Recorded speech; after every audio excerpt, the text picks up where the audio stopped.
के linear equation जब हम लोग चैप्टर पढ़ रहे हैं उसके तीसरे पार्ट में सभी का वेलकम है। इसमें कुछ क्वेश्चंस को हम लोग देखेंगे जो स्पेशल टाइप के हैं। ऐसे क्वेश्चन बहुत इंपॉर्टेंट होते हैं जिसमें के का वैल्यू को निकालना होता है। पहला क्वेश्चन लेते हैं, determine k so that the following pairs of equations are inconsistent that have no solution. ये जो हमारे पास इक्वेशन दिया हुआ है उसका हम लोग के का वैल्यू निकालेंगे जिसका कोई सोल्यूशन हमारे पास नहीं है, दैट मीन कि इनकंसिस्टेंट है। जैसे हम लोग का मालूम है कि इनकंसिस्टेंट के लिए कंडीशन हमारे पास होता है a1/a2 equal to b1/b2 not equal to c1/c2। a1 हमारा यहाँ पर k है तो हम लोगों ने a1 k पुट किया, a2 12 है 12 पुट किया, b1 3 है तो 3 हो गया, और b2 k है तो k हो गया। नॉट इक्वल टू साइन देंगे क्योंकि कंडीशन में ही हमारा है। फिर -k-2 ये c1 हो गया, और -k ये हो गया c2। फिर आगे हम लोग जब चलेंगे तो पहले हम लोग दोनों को दो ही पार्ट को लेते हैं, a1/a2 equal to b1/b2, k/12 equal to 3/k। इसको जब हम लोग क्रॉस मल्टीप्लाई करेंगे तो k² 36 हो जाएगा, और स्क्वायर रूट जब निकालेंगे कि k का वैल्यू +-6 आ जाएगा। अब हम लोग c1/c2 की तरफ चलते हैं, तो k का वैल्यू जब 6 ले लेंगे तो c1/c2 जो हो जाएगा वो हम लोग को हो जाएगा k-2/k, और k का वैल्यू हम लोग +6 लेकर चल रहे हैं तो k का वैल्यू 6 - 2 से रिप्लेस करेंगे और 6 नीचे हो जाएगा, तो ये काटने पर हो जाएगा 4/6, और इसको काटेंगे तो 2/3 हो जाएगा। इसके साथ ही हम लोग दूसरे और तीसरे पार्ट को देखते हैं, b1/b2 not equal to c1/c2।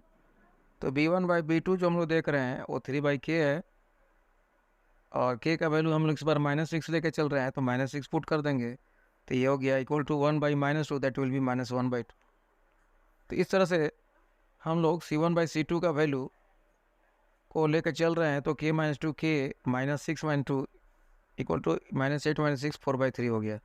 तो क्लियरली हम लोग देख रहे हैं कि b1/b2 और c1/c2 इक्वल नहीं है। तो इस तरह से हम लोग कह सकते हैं कि k का वैल्यू +-6 अगर होगा तो इस वैल्यू को हम लोग इनकंसिस्टेंट या नो सॉल्यूशन बोलेंगे।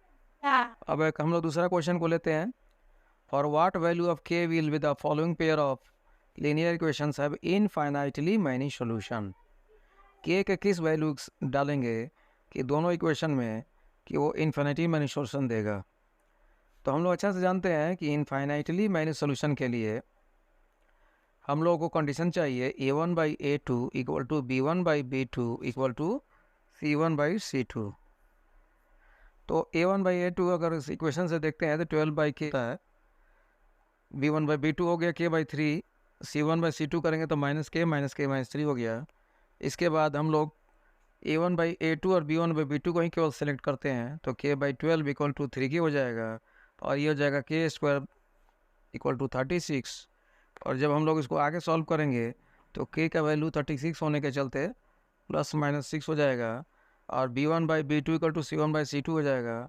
b1 हमारा 3 है, b2 k है, c1 -k-3 है, -c2 k है। जब इसको हम लोग आगे सॉल्व करेंगे तो हमारे पास 3 इक्वल टू k-3 हो जाएगा, k का वैल्यू 6 हो जाएगा। तो इस तरह से हम लोग देख पा रहे हैं कि k का वैल्यू +-6 होने पर और k का वैल्यू 6 होने पर भी इनफाइनाइटली मैनी सॉल्यूशन के कंडीशन को पूरा करता है। तीसरा क्वेश्चन है, for what value of k 2x + 3y equal to 4 and k + 2x + 6y equal to 3k + 2 will have infinitely many solution. k का ऐसा क्या वैल्यू डाल दिया जाए कि इनफाइनाइटली मैनी सॉल्यूशन हो जाए। तो सबसे पहले हम लोगों ने इसमें इनफाइनाइटली मैनी सॉल्यूशन का कंडीशन को डालेंगे a1/a2 equal to b1/b2 equal to c1/c2।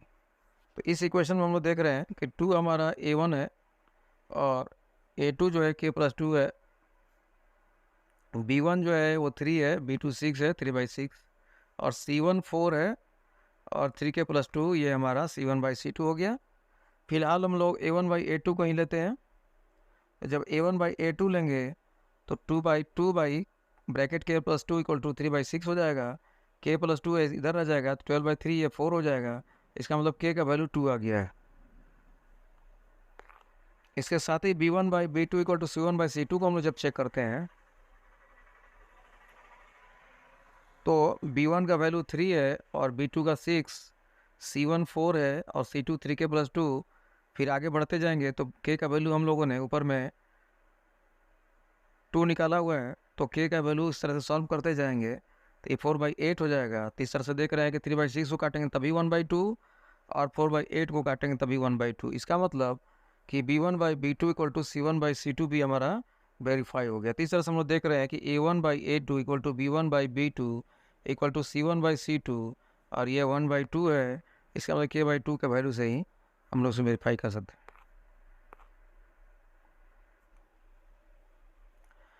चौथा क्वेश्चन है, for which values of a and b linear pairs a plus b x minus 2by equal to 5a plus 2b plus 1 and 3x minus y equal to 14 है infinitely many solution. Infinitely many solution मतलब उसका condition को देखेंगे हम लोग। तो a1 by a2 equal to b1 by b2 equal to c1 by c2 ये तभी होता है जब इन्फिनिटली मैनी सोल्यूशन का कंडीशन को फुलफिल करना होता है। अब हम लोग यहाँ पर a1 देख रहे हैं कि a प्लस बी है और a2 देख रहे हैं कि वो 3 है। तो उस तरह से हम लोगों ने पुट किया equal to b1 by b2। b1 हमारा -2b है और b2 जो है वो -1 है। c1 जो है वो 5a प्लस 2b प्लस 1 और c2 जो है वो 14 है। दोनों को हम लोगों ने पुट किया। जब पुट किया तो a plus b by 3 equal to 2b by 1 2b by 1 equal to 5a plus 2b plus 1 divided 14 हो गया। अब हम लोग को a1 by a2 equal to b1 by b2 करना है। तो a1 हम लोग ये कंडीशन ये दोनों को ले लेंगे तो a plus b by 3 equal to 2b by 1 हो गया। इसको जब आगे सॉल्व करेंगे तो हो जाएगा a plus b equal to 6b। फिर इसको आगे अगर सॉल्व करते हैं तो a माइनस 6b जब b की तरफ चला जाएगा तो a minus 5b equal to 0। ये एक इक्वेशन हो जाएगा a इक्वल टू 5b। अब हम लोग b1 by b2 equal to c1 by c2 लेंगे। तो b1 यहाँ पर इक्वेशन के हिसाब से ऊपर में b1 जो है वो 2b है और b2 1 है। c1 हमारा 5a प्लस 2b प्लस 1 और c2 14 है। आगे हम लोग इसको सॉल्व करेंगे तो हो जाएगा 28b माइनस 2b। ये वाला 2b इधर आ जाएगा तो -2b हो जाएगा। 5a प्लस 1 ये 26b equal to 5a plus 1। अब हम लोग 5a में a का वैल्यू हम लोगों ने पहले निकाला हुआ है कि 5b है वो। तो 5a मतलब 5 into 5b minus 26b equal to -1। 25b minus 26b equal to -1 minus b equal to -1। तो b का वैल्यू हमारा 1 हो गया। तो जब b का वैल्यू 1 हो गया तो a का वैल्यू हम लोगों ने 5b निकाला हुआ है तो मल्टीप्लाई करके हम लोग a का वैल्यू को a इक्वल टू 5b पहले से हम लोग निकाला हुआ है और b का वैल्यू 1 है मतलब कि 5 इंटू 1 तो इस तरह से 5 हो गया। तो इस तरह से हम लोग बोल सकते हैं कि a का वैल्यू 5 हो गया और b का वैल्यू 1 हो गया।